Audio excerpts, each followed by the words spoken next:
거리에서 찬양하는 그 두 찬양 사역자에 대한 거를 준비했습니다. 첫 번째 찬양은 우리가 지난번에도 함께 들었던 조셉 부소라는 그 외국인이지만은 한국말을 너무 잘하는 조셉 부소의 찬양을 한번 같이 듣고 은혜를 나눌게요.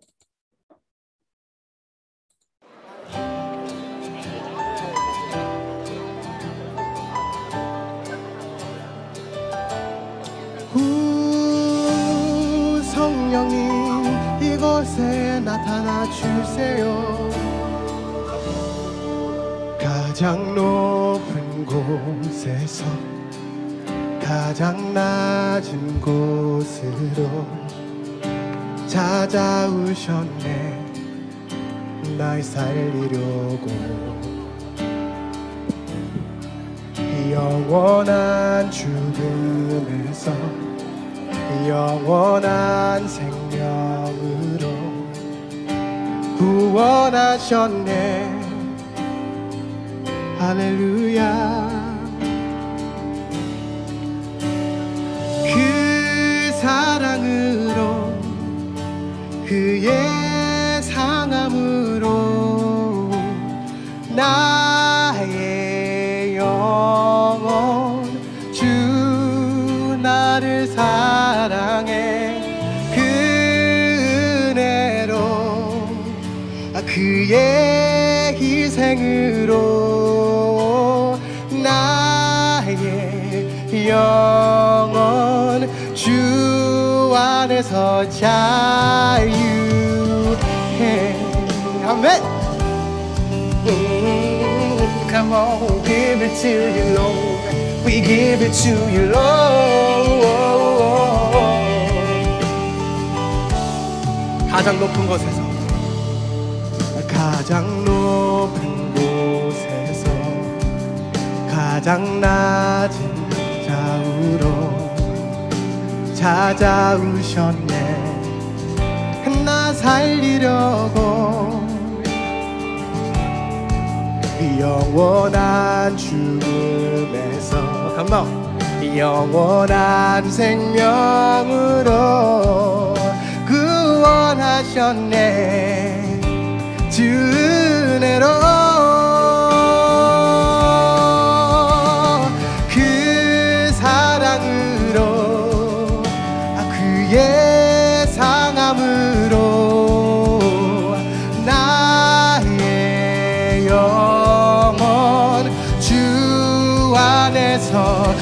안에서 주 은혜로 그의 희생으로 나의 영혼 주 안에서 자유해. 아멘. 할렐루야 할렐루야. 가장 높으신 주 그 영광을 찬양하네. 할렐루야. Come on. 할렐루야. 가장 높으신 주 그 영광을 찬양하네.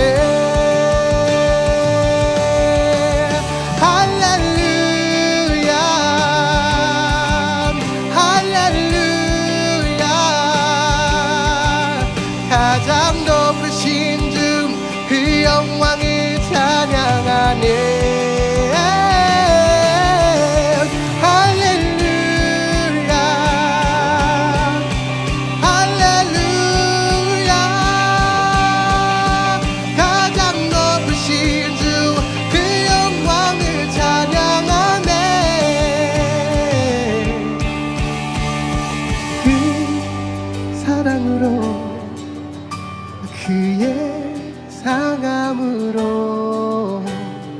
나의 삶을 죄에서 구원하셨네. 주 그네로 그의 희생으로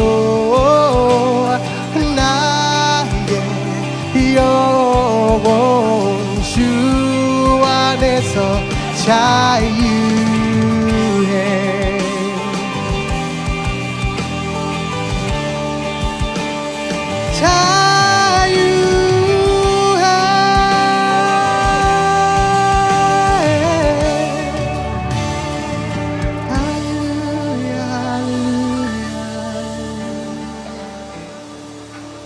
아버지 이곳에 계시네. 이곳에 계시네.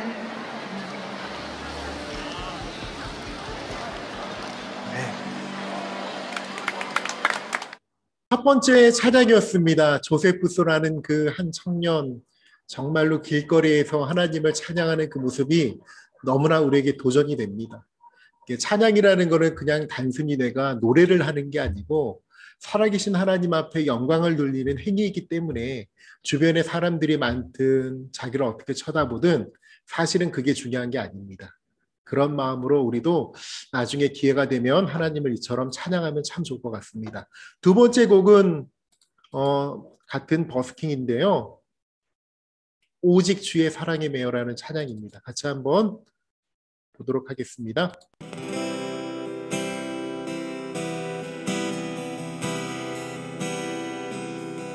오직 주의 사랑에 매여 태연 기뻐 노래합니다. 이 소망의 언덕 기쁨의 땅에서 주께 사랑드립니다. 오직 주의 임재 안에 갇혀 내 영 기뻐 찬양합니다. 이 소명의 언덕 거룩한 땅에서 주께 경배드립니다. 주께서 주신 모든 은혜 나는 말할 수 없네. 내 영혼 즐거이 주 따르렵니다. 주께 내 삶 드립니다.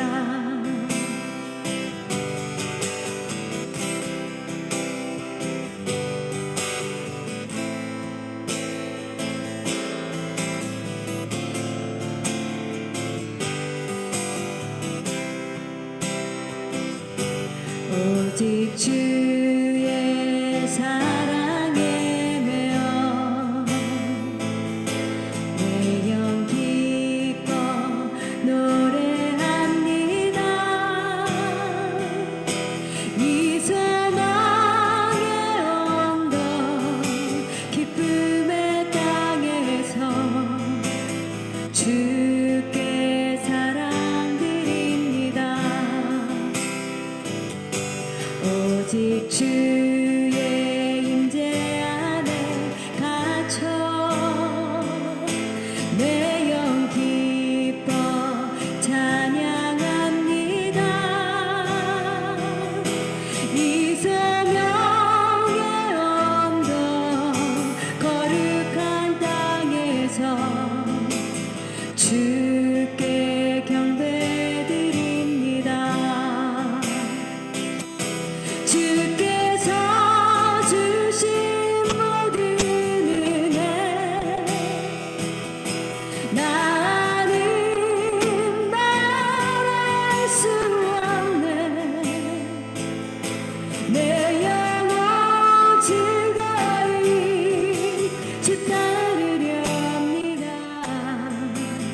주께 내 삶 드립니다. 주께서 주신 모든 은혜 나는 말할 수 없네.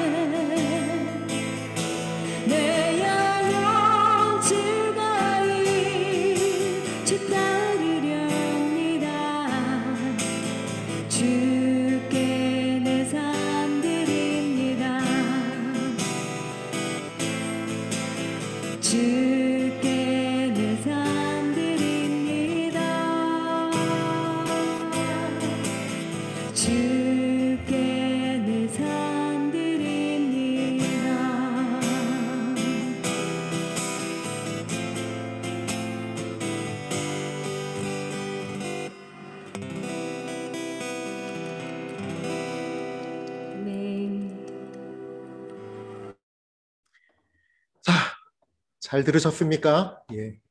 길거리 찬양은 누군가 듣는 사람이 있어서 노래를 못하는 사람이 하기에는 좀 부담되겠지만 각자가 있는 그 집안에서 우리가 하나님을 이처럼 찬양하는 건 참 소중할 것 같습니다. 우리 친구들 비대면으로 사는 이때에 하나님을 자기 골방에서 또 자기 방에서 이렇게 조용히 하나님을 찬양하는 이 모습이 얼마나 하나님 소중하게 여기시고 기뻐하실지 여러분 기대하시고 그렇게 좀 찬양을 많이 했으면 좋겠습니다.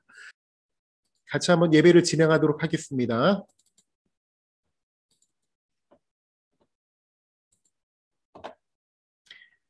자, 2021년 8월 2일입니다. 오늘 하나님 앞에 우리가 드려지는 예배도 영과 진리로 온전히 드려지기 원합니다.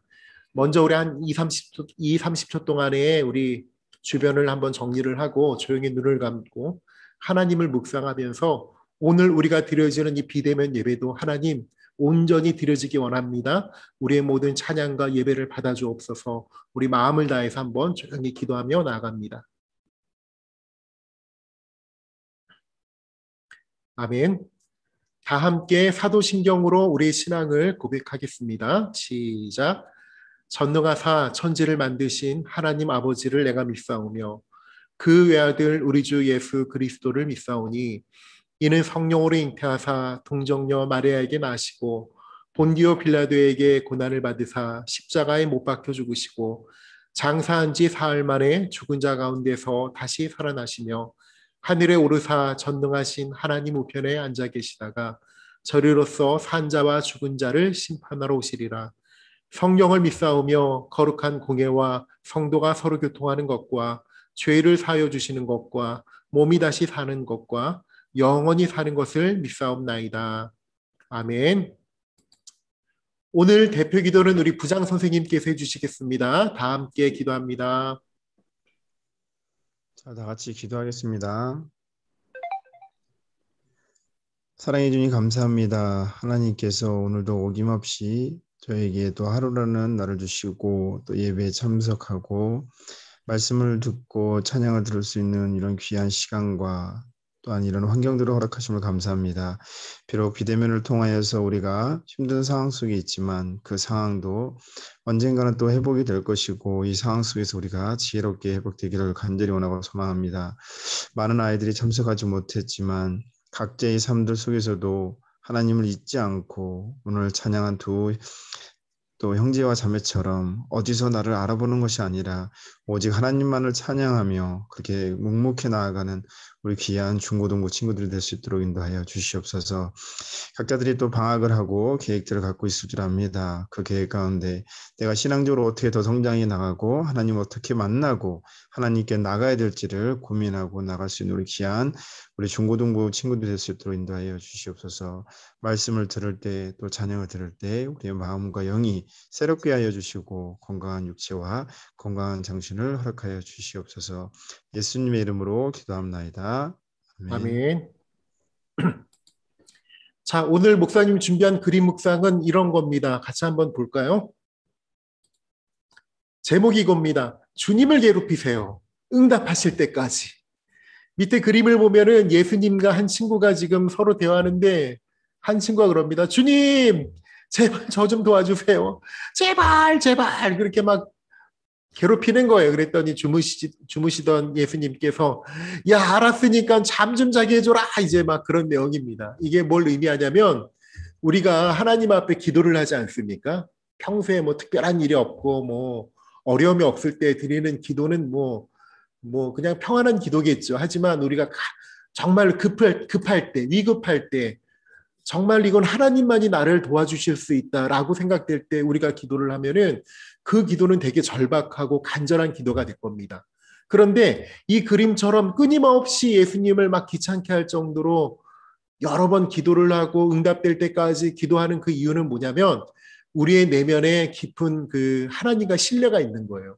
하나님이 듣고 응답해 주시면 이 문제는 해결될 것이다 라는 그런 확신이 있는 사람은 정말 물에 빠진 사람이 지푸라기라도 잡는 것처럼 예수님께 매달리는 겁니다. 그래서 밑에 보시면은 누가복음 18장에 보면 한 마을의 과부에 대한 이야기가 나와요. 과부가 억울한 일을 당해서 재판장을 찾아가는데 마침 그 재판장이 너무 불의한 사람이었습니다. 이 불의한 재판장이 자기는 재판도 안 받고 그냥 자기 마음대로 살던 그런 재판장이었는데 이 과부가 매일같이 찾아와서 자기를 귀찮게 하니까 야, 내가 진짜 평생 내가 재판이란 재판 해본 적이 없는데 당신 재판은 내가 들어주고 좀 편하게 살겠다. 이제 그런 내용이 나옵니다. 밑에 누가복음 18장 55절 같이 한번 읽어볼까요? 시작. 이 과부가 나를 번거롭게 하니 내가 그 원한을 풀어주리라. 그렇지 않으면 늘 와서 나를 괴롭게 하리라 하겠느니라. 여러분, 기도를 할 때는 이렇게 끊임없이 끈기 있게 간절하게 예수님께 이렇게 매달리듯 기도하는 것 하나님 원하십니다. 떼부리는 거를 주님은 좋아하세요. 그러니까 여러분 기도할 때는 이렇게 기도하시는 겁니다. 알겠죠? 자, 우리 오늘 말씀을 같이 한번 볼게요. 오늘은 레위기 19장 11절에 있는 말씀입니다. 자, 우리 같이 한번 본문을 읽어봅니다. 시작. 너희는 도둑질하지 말며 속이지 말며 서로 거짓말하지 말며. 아멘. 오늘 목사님이 준비한 설교의 제목은 이렇습니다. 정직하게 살면 나만 손해 아닌가요? 네. 여러분 어때요? 이 말에 약간 수긍이 되고 동의되는 그런 느낌이 들지 않습니까? 남들은 다 속이고 그냥 부정직하게 그냥 꾀를 쓰고 그렇게 사는데 나만 너무 정직하게 고지식하게 그렇게 살다가 나만 손해보고 나만 뒤처지고 이거 이렇게 살면 안 되는 거 아닌가? 막 이 정체성이 흔들릴 때가 있지 않나요? 그 흔들림을 목사님이 오늘 붙잡아 줄게요. 자, 그래서 오늘 목사님이 설교를 하기 전에 준비한 영상이 있는데 그 영상을 한번 먼저 보고 같이 한번 말씀을 듣도록 할게요.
to bring us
can hear you thinking what I feel. I know that what we've got is real, and all we need to get us through is just to live like lovers. 자, 방금 전에 영상을 여러분 어떻게 보셨습니까? 정직하게 살면 정말로 나만 손해가 아닌가라는 의심을 들 때가 있을 거예요. 자, 오늘 목사님이 이제 이와 관련된 이야기를 할까 합니다. 자, 오늘은 목사님이 아까 말한 대로 이 정직과 관련한 그 설교를 할까 합니다. 자, 여러분은 얼마나 정직합니까? 스스로 한번 물어보세요. 나는 얼마나 정직할까? 정말로 100% 정직한 사람은 과연 이 세상에 얼마나 될까? 나는 몇 프로나 정직할까? 한번 스스로 생각해 보기 바랍니다. 우리가 뉴스를 보면은 자주 등장하는 기사 중에 정치인들의 그 뇌물, 비리, 권력을 쥔 지도자들의 청탁과 부정부패 등 세상은 부정직한 사람들의 거짓말이 판을 치는 그런 세상 같습니다. 이런 세상에서 살아남으려면 우리도 이런 거짓말을 해야 하는 건가요? 정말로 정직하게 사업을 하고 정직하게 직장 생활을 하면 나만 손해를 본다고 여러분 생각하십니까? 우리가 아까 영상에도 봤듯이 길에서 돈을 주우면 주인을 찾아줄 것인가? 이 응답에 중학생의 41.8%가 나는 찾아주지 않겠다라고 대답한 겁니다. 목사님 생각해 보니까 중학생이니까 41%지 만약에 성인들한테 다 물어봤으면 80% 이상이 찾아주지 않고 자기가 그냥 갖겠다라고 할지도 모를 것 같아요. 부정한 입학이나 취업 제안이 들어올 경우에 받아들이겠다. 아까 영상에 보니까는 54%가 그렇게 하겠다. 한번 부정을 저지르고 그리고 좋은 데 취업하는 거 나 그렇게 하겠다. 54%가 그렇게 대답했대요. 그리고 또 보니까는 부정부패를 저질러서라도 부자가 되는 것이 정직하게 사는 것보다 낫다. 이 답에 40%가 그렇다라고 대답했답니다. 이 설문조사가 한 10년 전이니까 지금은 아마 더 올라갔지 않았을까? 그런 염려도 듭니다. 그래도 마지막 그 영상에 보니까는 청렴성 구축과 부패와의 그 싸움에서 아직은 우리가 중요한 역할을 할 수 있다. 그래서 바뀔 수 있다. 그러한 기대와 소망을 갖는 사람들이 81%가 있다라는 것은 너무나 고무적이고 다행스럽지 않나라는 마음이 듭니다. 마지막에 보니까는 또 그런 말도 있잖아요. 잘 사는 삶이란 자식들이 정직, 공정, 배려를 생각할 때 당신을 떠올리는 삶이다. 목사님처럼 이제 결혼을 하고 자녀가 있는데 자녀가 생각할 때 정직, 공정, 배려 이런 이미지를 딱 생각할 때 자기의 부모님이 생각이 나더라. 그러면은 그 부모님은 인생을 잘 살았다라는 그 미국의 한 작가가 한 이야기입니다. 목사님 이 명언을 보면서 과연 우리 딸은 나를 볼 때 어떻게 이렇게 볼까? 라고 생각해 보니까 약간 좀 부끄러움이 들 것 같기도 합니다. 자, 오늘 설교를 잘 들어보고 여러분 모두가 정직한 삶을 살겠다는 다짐을 하기를 바랍니다. 자, 한번 보세요. 한 아버지가 6살짜리 아이를 자동차 옆자리에 태우고 가다가 그만 신호위반으로 교통경찰에게 걸리고 말았습니다. 그러자 아버지는 차를 세우고 운전면허증과 그 밑에 10,000원짜리 몇 장을 살짝 감추어서 건넸습니다. 아이는 눈이 동그래져서 이 광경을 보고 말을 하는 거예요. 그러자 아빠가 하는 말이 뭐냐면 괜찮다 야 아들아. 다들 그렇게 해. 이렇게 말을 해요. 나중에 아이가 초등학교에 다닐 때 하루는 아이의 삼촌이 찾아와서 어떻게 하면 세금을 적게 낼 수 있는지 아버지와 함께 의논하고 돌아갔습니다. 옆에서 의아해하는 아이에게 아버지가 이런 말을 해요. 괜찮아 아들. 세금 제대로 다 내가 다가는 남는 게 뭐가 있겠니? 다들 그렇게 해. 이렇게 말을 했어요. 그리고 세월이 많이 흘러서 이 아이는 어른이 되었습니다. 그리고 이 아이는 회사에 취직을 했습니다. 그런데 얼마 후에 큰 횡령 사건을 저지르고 그만 감옥에 들어가고 말았습니다. 면회를 온 부모님이 아들을 향해 이렇게 말을 합니다. 아이고 이놈아, 너는 도대체 왜 그런 일을 했니? 왜 너는 가르치지도 않은 그런 일을 한 거야? 그러니까 아들이 이렇게 말을 해요. 괜찮아요, 아버지. 다들 그렇게 해요. 저는 재수가 없어서 걸린 것뿐이에요. 허걱. 여러분, 레위기 19장 11절과 12절에 같이 한번 읽어볼까요? 시작. 너희는 도둑질하지 말며 속이지 말며 서로 거짓말하지 말며 너희는 내 이름으로 거짓 맹세함으로 내 하나님의 이름을 욕되게 하지 말라. 나는 여호와니라. 하나님 이렇게 말씀하십니다. 무슨 말입니까? 거짓말하지 말라는 거예요. 혹시 여러분은 아무리 사소한 말이라도 항상 정직하십니까? 우리는 정치인들의 그 부정직을 쉽게 비난하지만은 사실 나는 얼마나 정직하게 살고 있지? 한번 물어보셔야 돼요.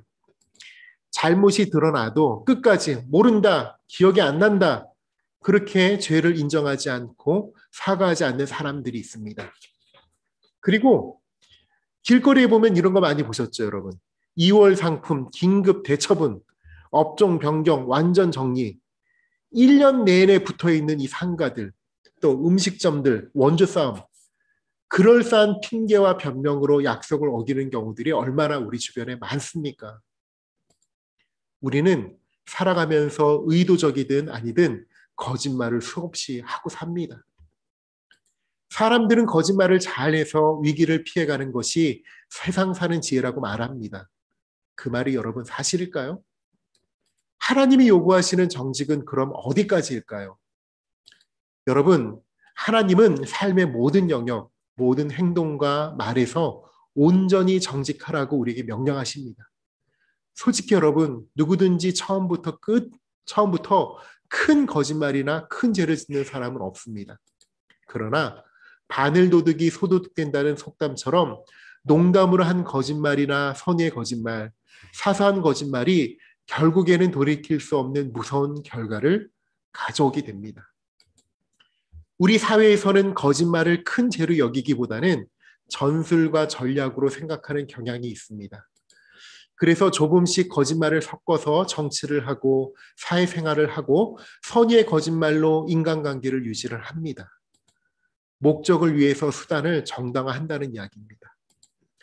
이 세상에서 가장 무섭고 두려운 사회가 있다면 폭력의 사회보다는 거짓말의 사회일 것입니다. 왜냐하면 모든 죄악의 뿌리에는 거짓말이 있기 때문입니다. 아담과 이브는 사단의 그 거짓말 유혹에 빠져서 하나님을 등지게 되었고 선악과를 따먹고 말았습니다.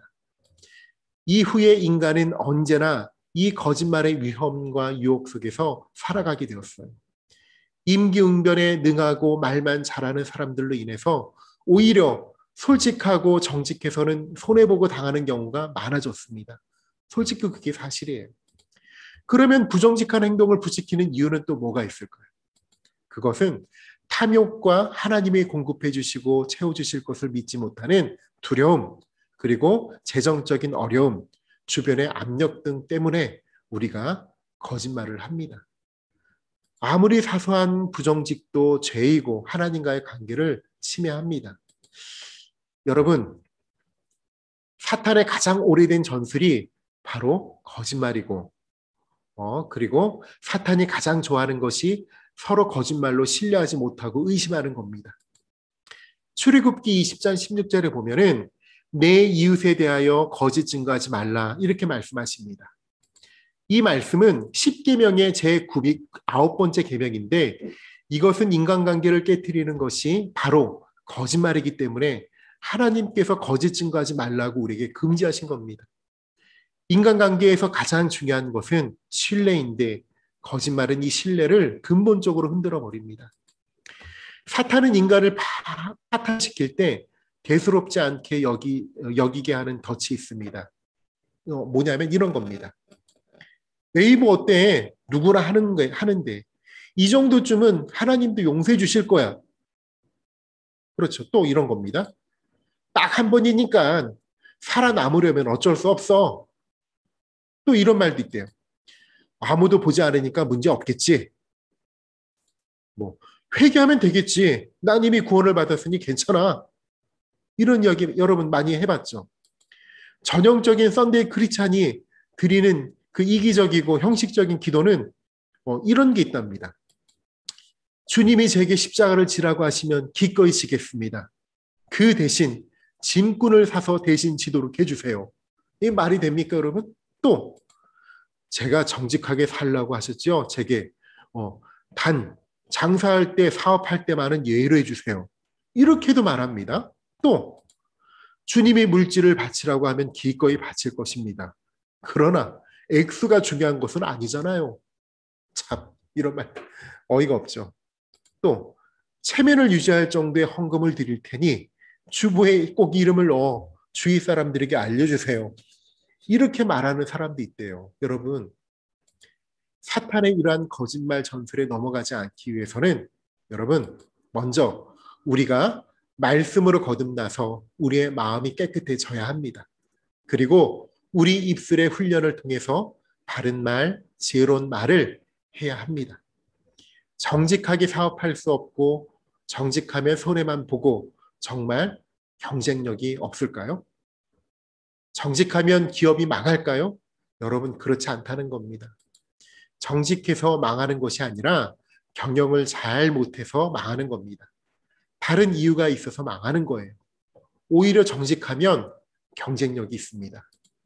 정직하지 않으면 잠깐 이익을 볼 수 있는 것처럼 보이지만 그것은 이익이 아니라 결국 손해이며 파멸인 겁니다. 하나님은 거룩한 분이기 때문에 그를 믿는 백성들도 거룩한 자가 되기를 원하십니다. 정직하면 잠깐 손해볼 수도 있고 어려움이 있을 수도 있습니다. 그러나 하나님은 거룩한 영이기 때문에 청결한 자와 함께 하십니다. 마음이 청결한 자가 하나님을 보고 정직한 자가 하나님과의 약속을 지키는 거예요. 우리 모두 하나님을 경외함으로 정직하고 또 청결한 마음으로 신뢰하는 사회가 되기를 기도합시다. 목사님이 하나 더 영상을 준비했는데 이 영상을 보면 되게 충격을 받았어요. 그런데 마지막에 반전이 있더라고요. 그 영상을 보면서 여러분, 내가 어떻게 살 것인지를 다시 한번 결심하기를 바랍니다. 잠깐 보도록 할까요? 2분짜리인데 함께 봅니다.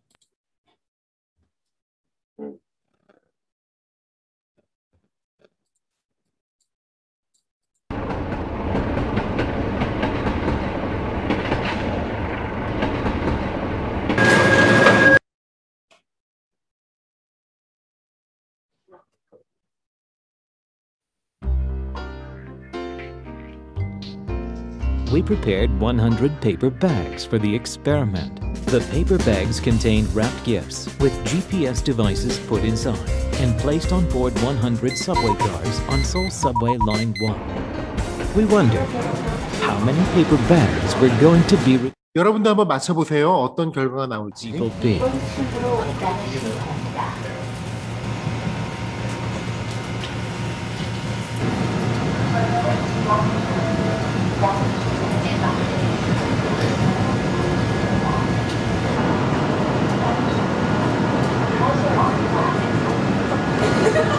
On this day, we witnessed embarrassing moments conflicting with this belief.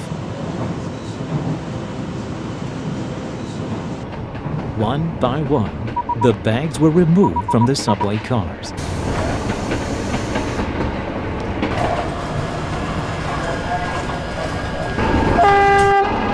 The day had passed, and the 100 subway cars had returned to the final station.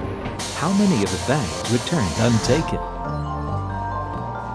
Unfortunately, we learned that only 6 out of the 여기까지 잠깐만. 100개 중에 6개밖에는 회수가 되지 않았대요. 너무 실망스럽죠. 그런데 조금 한번 더 보세요. 100 paper bags had been left untaken. It was a disappointing result. However, the next day, we were amazed to discover from the GPS data all bags were gathered together. Guess what happened? That 81 bags were returned to the Lost and Found Center. 87 cases of honesty. What have we learned about ourselves? What have you learned about yourself? We are honest. You are honest. 자, 같이 한번 기도할까요? 시작. 사랑이 충만하신 하나님 아버지, 늘 기도하며 간구하는 영을 부어주시고 청결하고 정직하게 살도록 붙잡아 주옵소서. 말씀을 통해 정직함을 배우게 하시고 부조리한 세상을 밝고 건강한 나라로 번역하는 주의 군사가 되게 하옵소서. 물질의 노예가 되지 않고 물질을 다스리며 올바르게 사용하는 사람이 되게 하시고 서로 믿고 정직함으로 더욱 행복하고 풍성함을 누리게 하옵소서. 예수님의 이름으로 기도합니다. 아멘. 자, 우리 주기도문으로 우리의 예배를 마치도록 하겠습니다. 같이 한번 주기도문합니다. 시작. 하늘에 계신 우리 아버지여, 이름이 거룩히 여김을 받으시오며 나라의 임하옵시며 뜻이 하늘에서 이룬 것 같이 땅에서도 이루어지리이다. 오늘날 우리에게 일용할 양식을 주옵시고 우리가 우리에게 죄 지은 자를 사하여 준 것 같이 우리 죄를 사하여 주옵시고 우리를 시험에 들게 하지 마옵시고 다만 악에서 구하옵소서. 대개 나라와 권세와 영광이 아버지께 영원히 싸움나이다. 아멘.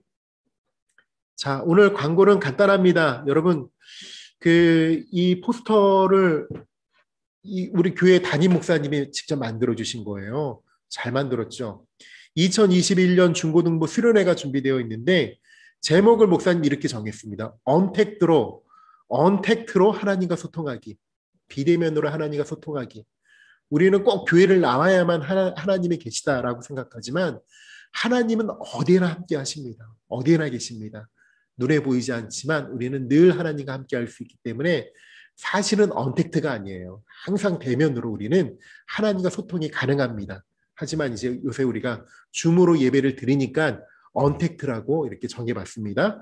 언택트로 하나님과 소통하기 해서 8월 15일 날, 22일 날, 29일 날 3주 동안에 우리가 매 주일마다 이 시간에 우리가 항상 드리는 예배 시간에 목사님이 준비를 했습니다. 그래서 예배는 항상 우리가 드리던 식으로 하지만은 조금 더 풍성하게 한번 준비를 했어요. 그래서 줌으로 우리가 함께 또 게임도 가능하더라고요. 우리 선생님들과 함께 게임도 좀 준비를 하고 또 이렇게 유명한 연예인들 간증도 듣는 시간을 목사님 준비했습니다. 언택트로. 예. 그 연예인이 우리 교회 오는 건 아니지만 그 연예인이 간증하는 것도 우리가 한번 들어보고 좋은 영상도 함께 보고 또 게임도 함께 하고 그리고 주중에는 목사님이 또 미션을 준비해서 우리가 평소에 주일날 예배뿐만이 아니라 평소에 우리가 학교를 가고 학원을 가고 집에 있을 동안에도 하나님과 언택트로 어떻게 소통하고 교제할 수 있는지 방법을 지금 준비 중입니다. 그래서 성경도 통독을 하고 또 요새 유튜브나 좋은 영상들이 많으니까 그런 걸 통해서 우리가 하나님과 깊이 교제할 수 있는 방법들을 준비 중에 있어요. 그래서 주까지 계획을 다 짜가지고 여러분들에게 알려드릴 테니까 조금만 기다려주시고 이번 이 언택트로 하나님과 소통하기 이 중고등부 수련회를 통해서 여러분들의 믿음 더욱더 굳건해지고 확고해지고 하나님을 더욱더 앙망하는 우리 서울중앙교 학생들 되기 원합니다.